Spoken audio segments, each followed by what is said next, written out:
Hello, Mike Hardcastle here from ASEAHealthDrinks.com. I'm in Stoke-on-Trent today at the Strength Asylum gym to interview Britain's strongest man, Mr. Eddie Hall. Eddie Hall entered the strongman circuit in 2010 at the age of 21 and now 4 years later has an impressive string of titles under his belt. After winning UK Strongest Man in 2011 on his first attempt, he retained the title in 2012 and 2013. In 2014, Eddie won the title Britain's Strongest Man and was also a finalist in the World's Strongest Man competition in Los Angeles, California.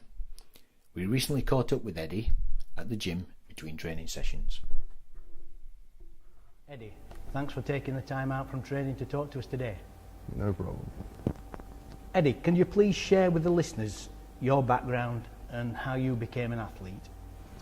I had a very athletic bringing up, and my whole family was into sports. I was a national champion swimmer from the age of sort of like 11 to 13, and then grew out of that sport. Started doing a bit of weightlifting in high school, but, you know, just general bodybuilding for looks kind of thing. And then I realised my strengths. Entered the first strongman competition. I was 19, and 2 years later, when I was 21, I won England's Strongest Man.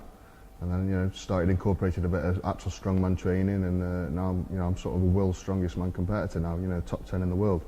And strongman competitions have been really popular since the late 1970s, a little bit before your time. Why do you think they're still popular now? Good question.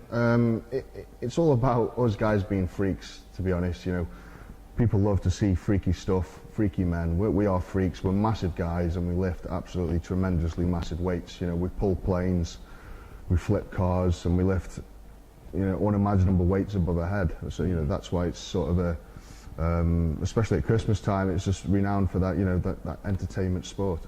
Yeah.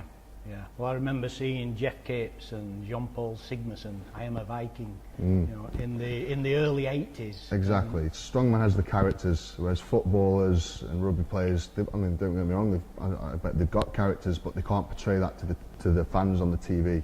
Whereas strongman's a very character sort of sport, and people like myself shine.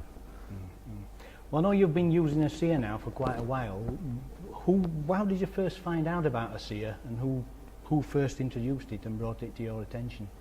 I was approached by a person called Steve Ottewell, and he actually, you know, sent me some products, so asked me to test it, told me a bit about it, how it works with the body. Not too in touch, but, you know, for someone like myself, I could understand it.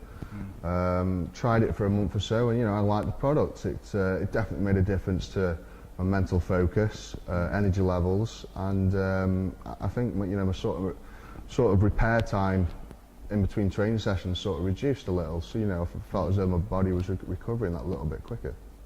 How did it impact your recovery overall? Was it an immediate thing, or did it take a few weeks to sort of start feeling the results from ASEA? It's pretty much, you know, instant. You know, within a couple of weeks, you sort of loop back 2 weeks ago, and you think, God, this time 2 weeks ago I was really fatigued. You know, sort of couldn't really get out of bed, sort of thing. It just gives that little bit of extra energy. For myself, my personal most benefit was the mental focus, which in turn can sort of give you that extra energy to sort of, you know, focus on a goal. Let's talk about your life as an athlete since you first discovered ASEA. How have things progressed for you since then, Eddie? Obviously, I've put a lot more size and weight on, which is a main component for strongman. And, you know, I've basically done a lot more strongman training, so my training's got more intense. So I'm doing a lot heavier, a lot faster, more specific training. Which means I need to recover quicker, so I'm doing more training sessions. So just, you know, it's a very basically strongman's a very slow, progressive sport. When you talk to other athletes about ASEA and share the details on ASEA, how do you advise them about ASEA? What do you tell them? I tell them just that, you know, it's sort of an aid to recovery, mental focus, and, you know, what else can I say? It's one of those products where you just got to try it and sort of see for yourself if it works, and I guarantee 99% of people would. I know that I was out of the gym for about 5 years, and then my son made me go back, but That was just when I started taking the ASEA, and the reason I didn't want to go back to the gym and start training again was because of the muscle soreness that you normally get. And when I went back, that muscle soreness just never happened for me. You know, I was going training 2 or 3 times a week, and I was expecting to be, you know, walking about like an old man for the first couple of weeks, but it never happened, and I kept going. Is that the same when you're doing the intense type of training that you do? Yeah, for sure. I mean, I could do a sort of a leg session. I do legs on a Monday, and I do legs for sort of 3.5, 4 hours.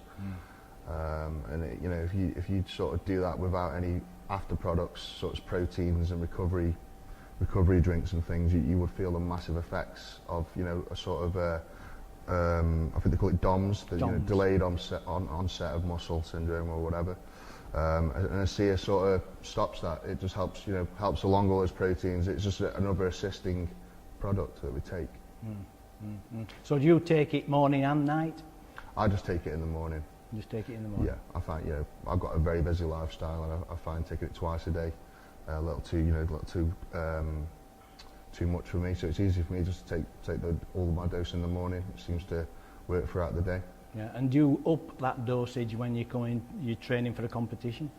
I will. I'll only up the dosages actually on a comp day, but all year round I keep it pretty the same. Pretty much the same. Yeah. Okay. So what's coming up next for Eddie Hall then? I've actually got a competition in a couple of weeks. It's the World's Strongest Team Show, Britannia Stadium. You know, I'm teaming up with Terry Hollins, going up against Team America, Team Lithuania. You know, we're going to have a good bash of that. I've got UK Strongest Man in a few months, and then that's pretty much it for the year. You know, World's Strongest Man will be early again next year, sort of March time. So that's the main goal, just to train hard, sort of for March next year and get a better ranking at the World's Strongest Man. Okay, great. So how can people follow you on Facebook and Twitter? You can find me on Facebook, just type Eddie Hall in on Facebook and you can follow me on there. Also you can follow me on Twitter, Eddie Hall WSM, at Eddie Hall WSM. Do you have a message for your followers and fans out there? I'd just like to say, you know, if you've got a sort of a dream or a goal, just sort of keep working at it. Anything's possible. I was always told when I was younger growing up, you know, you're never going to be the UK Strongest Man, or when I first started the gym, you'll never get to World's Strongest Man level. Those guys are huge, you know, and they say keep negativity away from you. I say keep it close and prove those people wrong. Right, brilliant. Eddie, it's been an absolute pleasure to meet you. It's been great, and I'm wishing you all the luck in the world for the World's Strongest Man, and I'm sure you'll be lifting that crown before too long. So, brilliant. Nice to meet you, Eddie. Thank you. I'd like to thank my guest today, Eddie Hall. If you want to find out more about the ASEA product, please go to our website, aseahealthdrinks.com.